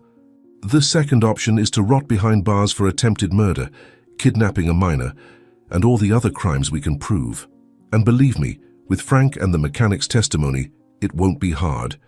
A heavy silence fell over the garage as Victoria processed her options. Her face was a mask of contained fury as she sized Edward up, as if trying to assess whether he would really be capable of sending her to prison. "You wouldn't dare," she whispered, but there was a note of uncertainty in her voice. "Try me," Edward simply replied, picking up his phone. "I have a prosecutor and 3 detectives on speed dial. 1 call, Victoria, and your life of luxury ends in a 2x3 cell." His fingers hovered over the phone, awaiting her decision. Victoria contemplated the phone in Edward's hand, her green eyes quickly calculating her options. All her airs of superiority had vanished, replaced by a calculating coldness that revealed her true nature. The silence in the garage was so dense you could hear every breath from those present. "The divorce papers," she said finally, her voice cutting like ice. "Bring them. But don't think this ends here, Edward." Her gaze turned to Frank, who instinctively shrank behind Pedro. "You destroyed years of planning, you little worm." "This won't be left like this." Edward snapped his fingers and Pedro immediately took out his phone. "Record that, Pedro. Every threat she makes now is more evidence against her." Victoria abruptly closed her mouth, her perfect nails digging into her palms. Edward continued, "One single attempt at retaliation, Victoria, one single threat to Frank, and the divorce papers turn into a full criminal complaint." Within minutes, the mansion's office had turned into a war room. Edward's lawyer arrived with a folder full of documents, his eyes revealing it wasn't the first time he prepared rushed divorce papers. Victoria sat rigidly in one of the leather armchairs, her face a mask of controlled fury as she read the terms. "This is ridiculous," she hissed, tossing the papers onto the table. "You expect me to leave with just my clothes and jewels? After all these years?" Edward remained impassive, his finger still hovering over the phone. "It's more than you deserve, considering the alternative is an orange jumpsuit and a cell in Arizona."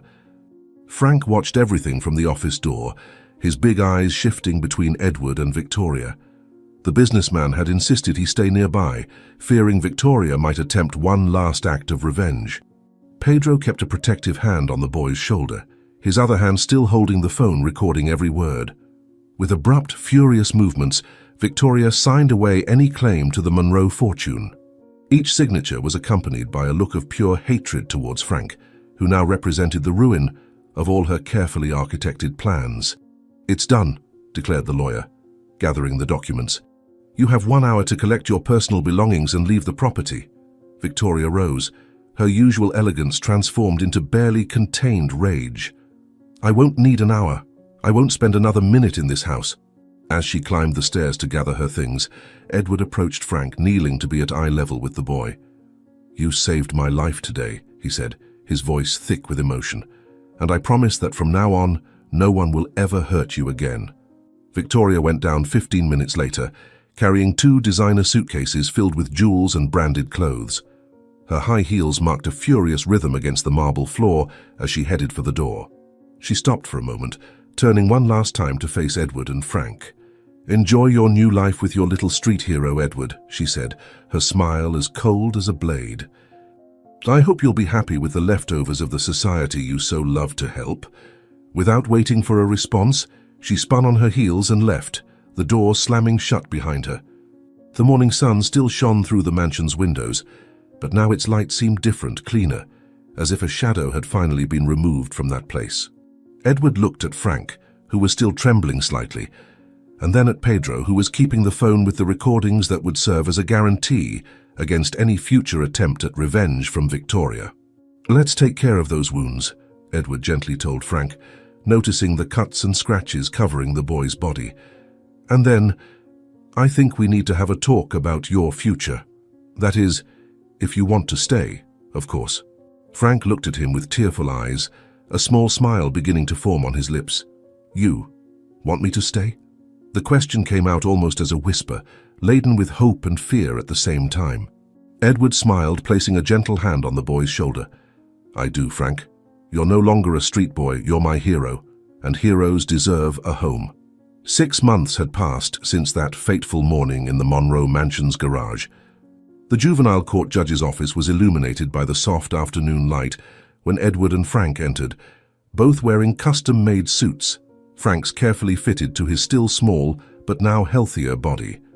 The boy held Edward's hand tightly, his big eyes revealing a mixture of anxiety and hope.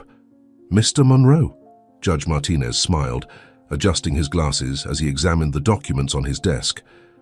"All the social worker's reports are extremely positive. Frank has shown remarkable progress in the last few months." The boy fidgeted in his chair, a small proud smile playing on his lips as Edward gently squeezed his shoulder. The transition months had been intense. Frank went from being a street kid to a dedicated student, attending the best school in Arizona. His nights of hunger were replaced by hearty dinners, his ragged clothes by a complete wardrobe, and his constant fear by a growing sense of security. Edward had been fully committed to ensuring the boy received all the necessary support. Doctors, psychologists, private tutors, every professional carefully chosen to help with his adaptation. "The academic progress is particularly impressive," the judge continued, flipping through a report. "From illiterate to top of the math class in just 6 months. Your teachers spare no praise." Frank blushed slightly, remembering the night studying with Edward, who discovered in the boy a quick and knowledge-hungry mind. "Numbers were always easy for me," he mumbled. "Had to be good at counting money on the street." The psychologist's office had also become a familiar place. Dr. Carmen helped Frank process not only the traumas of his life on the streets, but also the frightening events involving Victoria. The weekly sessions, initially tense and silent, became a safe space where the boy could express his fears and hopes. "The psychological report indicates an extraordinary recovery from trauma," the judge noted, "and an exceptionally strong bond with Mr. Monroe." Edward listened attentively, his hand never leaving Frank's shoulder. The past few months had changed his life as much as the boy's. His once cold and impersonal mansion now echoed with childish laughter. His days, previously dedicated solely to business, found a new purpose in caring for and educating Frank. "He changed my life," Edward said simply, his voice laden with emotion. "He saved it in the literal and figurative sense." The adoption process had been initiated almost immediately after Victoria's departure. Edward mobilized his best lawyers to expedite the procedures, but made sure to follow every step correctly. Frank needed to feel completely secure that his new home was permanent and legal. "All assessments, home visits, and legal requirements have been exemplarily fulfilled," the judge confirmed, organizing a final pile of documents. The transformations at the Monroe mansion went beyond the emotional. The guest room for the staff was replaced by a space specially designed for Frank on the main floor, close to Edward's room. The walls, once white and austere, were painted in cheerful tones chosen by the boy himself. A bookshelf filled with books and educational games occupied an entire wall, while a telescope by the window reflected his growing interest in astronomy. "Frank," the judge called gently, "do you understand what's going to happen today? Do you want to ask any questions?" The boy straightened up in his chair, his face taking on a seriousness beyond his years. "Yes, sir. Today, Mr. Edward is going to officially become my father. Legally, I mean, because in my heart..." His voice faltered a bit, and Edward felt his own eyes welling up. The judge smiled, picking up his golden pen. "Well then, I think it's time we make official what the heart already knows." He pulled the final document, its golden seal shining under the afternoon light. "Mr. Edward Monroe, are you prepared to assume all legal and emotional responsibilities as Frank's father?" "I am," Edward replied without hesitation, his voice firm despite the emotion that made his heart race. Judge Martinez smiled, pushing the final document towards him. With slightly trembling hands, Edward took the golden pen and signed his name in the indicated places, each signature sealing not only a legal commitment, but a promise of unconditional love. The moment of the final signature was marked by a reverent silence in the office. Frank watched every movement with wide eyes, his breath caught in his throat. When the judge finally stamped the document and officially declared the adoption complete, the boy couldn't hold back the tears he had tried to contain throughout the ceremony. "Dad," Frank whispered for the first time, testing the word he had never used before. Edward enveloped him in a tight embrace, his own tears now flowing freely. "My son," he replied, his voice choked with emotion. "My son, forever." Judge Martinez discreetly wiped his own eyes, touched by the scene unfolding in his office. Outside the forum, a small crowd was waiting. Pedro, the driver who had become an essential part of the family, was there with his wife. Maria, the housekeeper who had helped Frank in his early days at the mansion, was holding a huge chocolate cake, the boy's favorite. All the employees of the mansion had made sure to be present for this historic moment. The news of the adoption quickly spread through Arizona's high society. Many of Victoria's old friends, who had initially pulled away shocked at the idea of Edward adopting a street boy, now called daily, offering invitations to parties and charity events. Edward turned down most of them, preferring to dedicate his free time exclusively to Frank. The celebration party was held in the mansion's gardens, an intimate event with only the people who had truly supported the new family from the beginning. Frank, still in his tailored suit, ran among the guests with contagious joy, occasionally stopping to hug Edward, his father, as if needing to make sure all of this was real. Pedro approached Edward, who watched his son with a smile on his lips. "You know, sir," the driver began, "in all these years working for you, I've never seen you so happy." Edward nodded, his eyes never leaving Frank. "Because I've never been, Pedro. That boy not only saved my life, he gave it meaning." Frank's teachers were also present at the celebration, each one bringing a special gift for their most dedicated student. The math teacher brought an advanced geometry toy, while the science teacher gifted him with a professional microscope. Each present was received with the same genuine enthusiasm that characterized all of the boy's actions. Dr. Carmen, the psychologist who had accompanied the entire process, watched the scene with professional and personal satisfaction. The contrast between the scared boy she had met 6 months ago and the Frank of today was remarkable. "His transformation is a testament to the power of love and security," she commented to Edward, "but also to your unwavering commitment to his well-being." As the sun began to set, casting golden shadows over the garden, Edward gathered everyone for a special toast. Frank was by his side, his little body practically vibrating with happiness. "Today," Edward began, his voice heavy with emotion, "we're not just celebrating a legal adoption. We're celebrating the true meaning of family, which has nothing to do with blood and everything to do with love." The last guests left the Monroe mansion. Frank, exhausted but happy, was sitting by the pool edge with his feet in the water, still wearing his tailored suit. Edward joined him, loosening his own tie as he sat beside his son. The garden was illuminated by hundreds of small lights, creating an almost magical atmosphere. "Dad," Frank began, the words still sounding new and precious on his lips, "can I tell you a secret?" Edward smiled, putting his arm around the boy's shoulders. "Of course you can, son, always." Frank took a deep breath, his eyes fixed on the lights reflecting in the pool water. "When I lived on the street, every night before falling asleep I would imagine what it would be like to have a family, but never, not even in my wildest dreams, did I think it could be this perfect." Edward felt his heart constrict with those words. He pulled an envelope from the inside pocket of his jacket and handed it to Frank. "Well, then I think this is the perfect moment to give you your adoption present."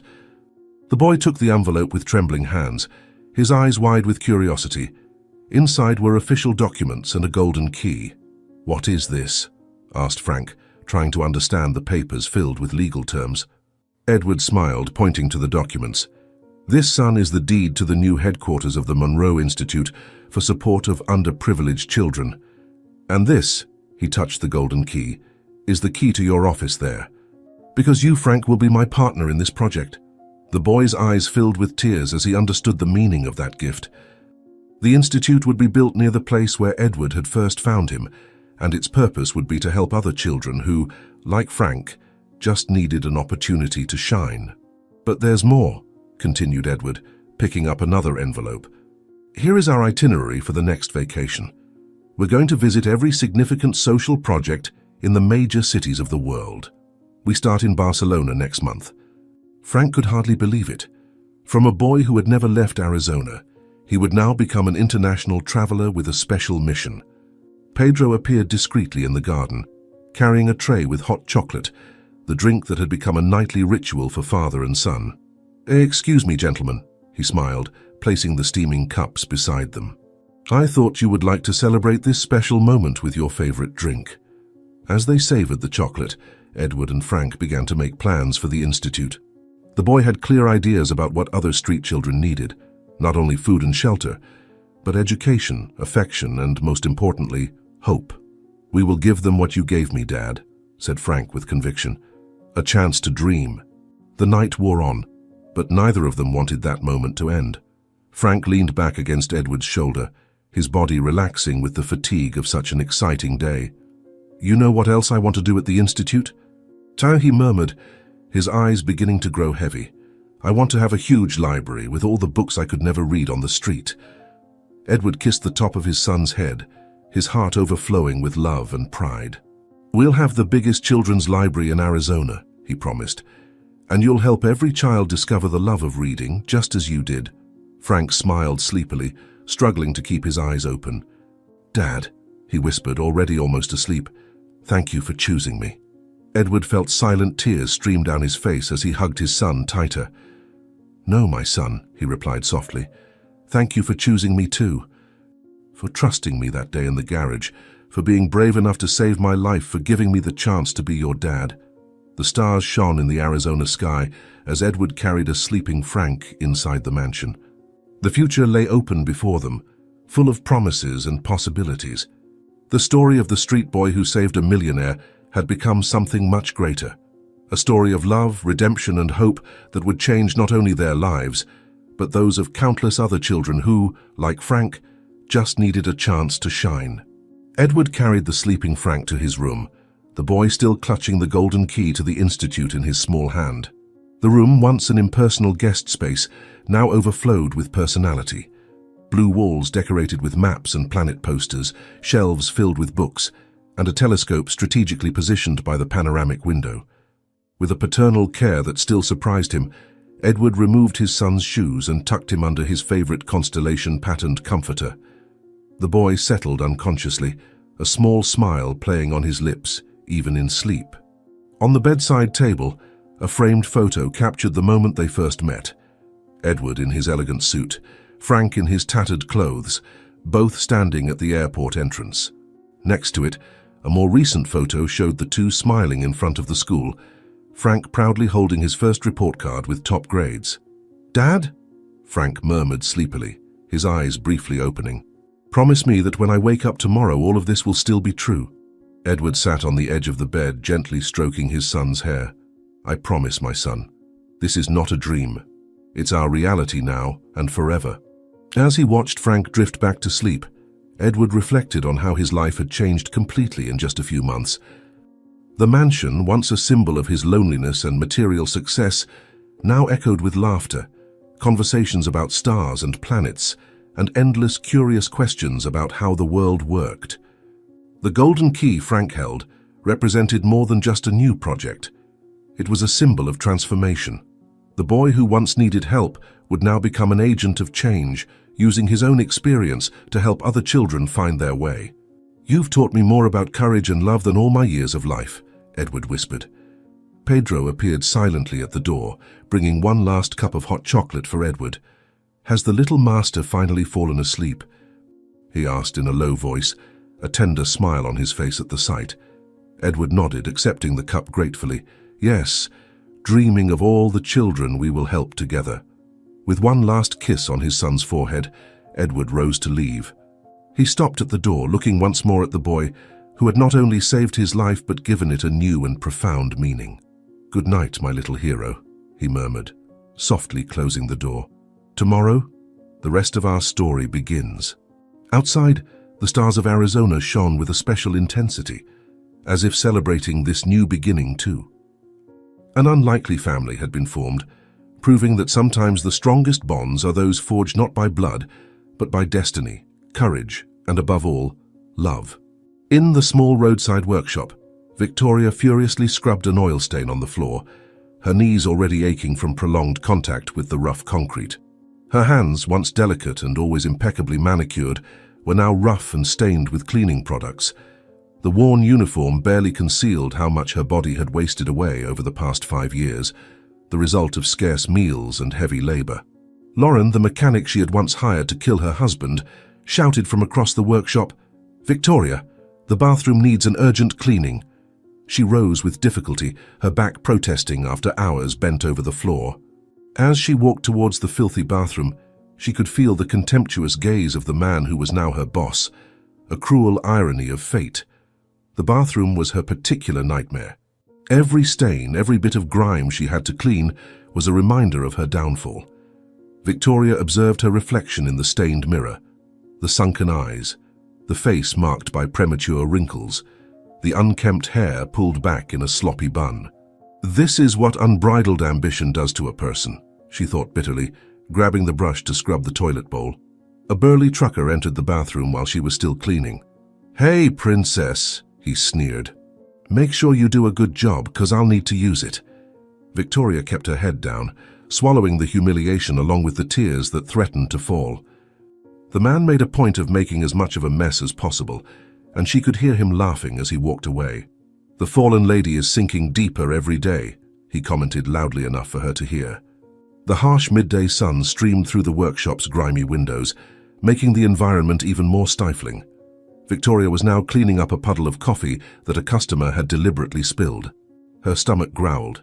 She hadn't eaten since the night before, when she had shared a package of moldy cookies with Lauren.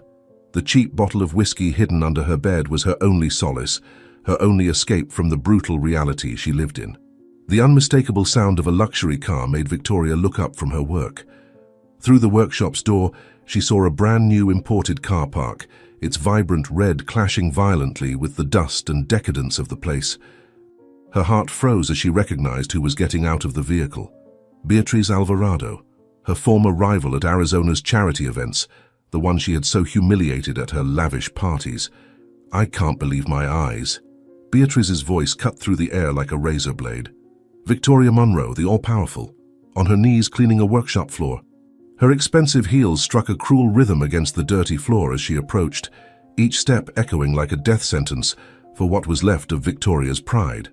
"The girls at the club won't believe it when I tell them." Lauren, seizing the opportunity to further humiliate Victoria, chimed in. "Mrs. Victoria, the bathroom needs to be cleaned for our special customer." Beatriz let out a shrill, malicious laugh. "Yes, Victoria, dear. Please prepare the bathroom for me, and try to do a better job than you did with your life, okay?" As she cleaned the filthy toilet, Victoria could hear Beatriz on the phone, purposefully loud. "Darling, you won't believe who I found cleaning bathrooms at a roadside workshop. Yes, that Victoria. The one who thought she was better than all of us. Now she's on her knees cleaning up after others. Divine justice, don't you think?" Beatriz made sure to take photos, ensuring that Victoria's humiliation would be immortalized and shared with the entire social circle she had once dominated. "Smile, dear," she taunted, the flash of her expensive cell phone capturing Victoria at her most degrading moment. "Your former friends will love to see how you're well adapted to your new social position." When the last customer left and Lauren finally locked up the workshop, Victoria dragged herself to her tiny room in the back. The minuscule space she shared with cockroaches and the permanent smell of mold was her only refuge.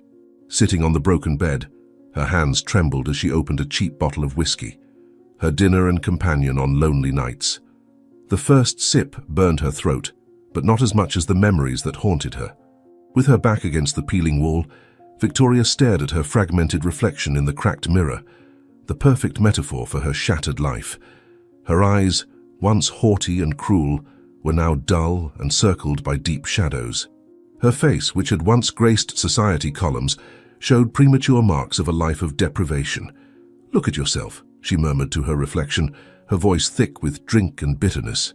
"The mighty Mrs. Monroe, reduced to this." Another swig of whiskey, longer this time. On the opposite wall, an old crumpled photo, the only one she had managed to save from her former life, showed her at one of her charity events, dressed in silk and draped in jewels. The irony cut deep. Now she was more wretched than any of the poor she had pretended to help at those parties. The bottle was already half empty when Victoria began to laugh, a hysterical sound, bordering on tears. Her perfect plan had unraveled like a house of cards. The fortune she had coveted, the status she had defended tooth and nail, the friends she had cultivated, it had all slipped through her fingers like the dirty water she now cleaned from the shop floor. "You wanted it all," she whispered to herself, "and ended up with less than nothing." Tears now flowed freely down her worn face, mingling with the sweat and grime of the workday. Victoria took another swig, feeling the world spin around her. Somewhere in the city, Edward and Frank were probably at her mansion, living the life she had tried to steal. And here she was, jostling for space with cockroaches in a back room at a roadside shop, drinking cheap whiskey to try and forget who she had once been. The empty bottle rolled across the grimy floor as Victoria let herself fall onto the hard bed. The broken ceiling fan spun lazily overhead, casting dancing shadows on the moisture-stained walls. "Greed," she murmured, her voice growing more slurred. "Greed is a treacherous mistress." She closed her eyes, letting the merciful unconsciousness of drink finally take her, knowing that tomorrow would be just another day of humiliations and reminders of what she had lost because of her own boundless ambition. Stumbling to her wretched bed, the cheap whiskey bottle now empty rolling across the grimed floor. The tiny room spun around her and the cracked mirror on the wall showed distorted fragments of her face, a fitting reflection for her shattered life. Her hands, now rough and stained with cleaning products, trembled as she tried to steady herself against the peeling wall. The broken fan overhead spun lazily, casting dancing shadows on the moisture-stained walls. In her drunken mind, each shadow seemed to take the shape of someone from her past. Edward, Frank, the friends who now scorned her, the waiters she had humiliated at her lavish parties. They all seemed to be laughing at her plight. On the opposite wall, an old crumpled photo, the only one that remained from her former life, showed her at one of her charity events, dressed in silk and draped in jewels. The irony cut deep. She now lived in worse conditions than the poor she had pretended to help at those parties. Her dirty shop uniform lay crumpled in the corner, a constant reminder of her new reality. The smell of oil and grease had seeped into her skin, mingling with the pervasive stench of mold that dominated the tiny room. Cockroaches, her only nighttime companions, scurried freely across the floor. Victoria let out a bitter laugh. Even the insects seemed more at home here than she did. Between drunken sobs, she muttered to herself, "Look what you've become. The great Victoria Monroe, cleaning toilets, drinking cheap whiskey, sleeping with roaches." Her words were punctuated by hiccups of crying, the alcohol finally breaking down the last barriers of her pride. Outside, the hot wind off the highway carried dust and distant noises. Car stereos passing by, travelers' chatter, the occasional honk of a horn. The world kept turning, indifferent to her fall. Somewhere in Arizona, the life she had tried to steal carried on without her. Unconsciousness was beginning to envelop her, a temporary refuge from her brutal reality. Her final thoughts before succumbing to sleep were about how her greed had been her own poison. She who had always wanted more, who had never been content with the plenty she already had, now possessed nothing but regrets and an empty bottle. Victoria Monroe, the former society queen, collapsed onto her rock-hard bed, her face a grotesque mask of tears mixed with the cheap makeup she had purchased at the corner store. Her hair, once always perfectly coiffed at luxurious salons, was now dry and unkempt, clinging to her sweat and tear-stained face. The stench of cheap whiskey wafted from her skin, mingling with the lingering smell of cleaning products that not even a shower could fully rinse away. In her alcohol-addled dreams, the ghosts of her past tormented her mercilessly. She saw herself again in the gilded salons of the Monroe mansion, draped in French silk, her delicate hand grasping a crystal flute of champagne. But the dream quickly turned to nightmare.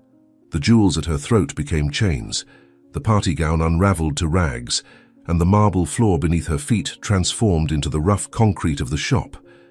Her drunken moans echoed through the squalid room as she relived one by one the choices that had led her here. The greed that made her plot her husband's murder, the cruel disdain for the street urchin who had ended up saving the life she tried to take, the arrogance that made her believe she would never be caught. Each decision, each moment of hubris and cruelty had been a nail in her own social coffin. The night advanced relentlessly, bringing with it the bitter certainty that dawn would not bring relief. In a few hours she would be on her knees again, scrubbing the workshop floor, cleaning filthy bathrooms, enduring the cruel jokes of customers and the looks of contempt. Her particular purgatory, meticulously built by her own hands, had no end in sight. The cockroaches ran freely around the room as she tossed and turned in her restless sleep. In her nightmares, they transformed into the faces of her former friends from society, laughing and pointing as she tried in vain to maintain her dignity. The broken ceiling fan spun lazily, its shadows dancing on the stained walls like a macabre waltz mocking her disgrace. Victoria had built her personal hell with the mortar of her own arrogance, brick by brick of unbridled ambition, and now there was no escape. Her kingdom of luxury and power had turned into a cockroach-infested cubicle, her jeweled crown replaced by a disheveled bun that could barely hide the premature white strands, the result of stress and deprivation. The former queen of Arizona society now reigned only over rags and bitter memories, her only faithful subject being the empty whiskey bottle rolling across the dirty floor. Tomorrow would come, inexorable as ever, bringing with it another day of humiliations and regrets.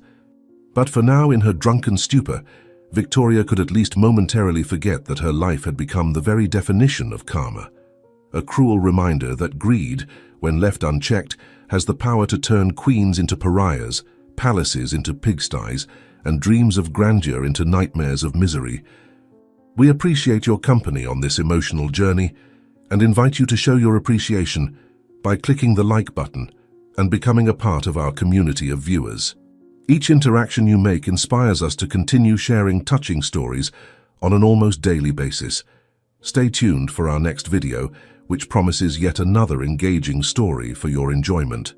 Your presence here means a lot to us. At this time, you will find links on the screen that will take you to other carefully selected stories for your enjoyment.